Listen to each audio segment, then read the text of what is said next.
ជំរាបសួរពុកម៉ែបងប្អូនជាទីគោរពរាប់អានបាទថ្ងៃនេះលោកគ្រូសូមមកចែកវីដេអូតាក់ទងរឿងអាសនៈណាហ្នឹងហើយលោកគ្រូមានអាសនៈថ្មីណាមិនថាបាយសី7 8 9ថ្នាក់ហ្នឹងគឺមានទាំងអស់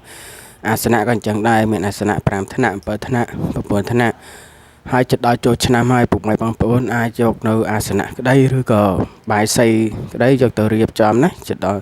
ចូលឆ្នាំខ្មែរនឹងដើម្បីរៀបឲ្យមានឫទ្ធិមានអំណាចមានទេជះបារមីណាមានសេចក្តីសុខចម្រុងចម្រើនតិចជុំក្នុងគ្រួសាររស់ស៊ីមានបានណាហ្នឹងហើយអាសនៈហ្នឹងដោយលោកគ្រូបានថតបង្ហោះបង្ហាញឲ្យបានឃើញណាអាសនៈបាយសី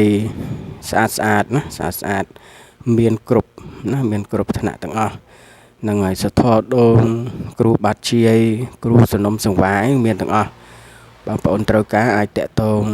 ជាពីលោកគ្រូបានដើម្បីយកទៅរៀបណាដើម្បីមានឫទ្ធិបារមីហ្នឹងហើយដើម្បីសេចក្តីសុខទស្សបារមីវត្ថុស័ក្តិសិទ្ធិទាំងឡាយទាំងពួងតាមថែរក្សាណា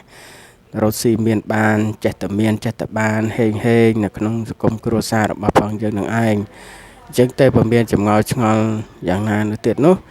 អាចតាក់ទងសួរលោកគ្រូបានណា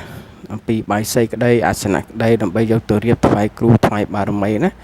នឹងហើយចិត្តដល់ចូលឆ្នាំហើយលោកគ្រូក៏បញ្ចេញនៅបាយសីអាសនៈជាច្រើនណាជាច្រើននៅជាច្រើនជាន់ជាច្រើនថ្នាក់សម្រាប់បងប្អូនតម្រូវត្រូវការណាបាទសូមអរគុណ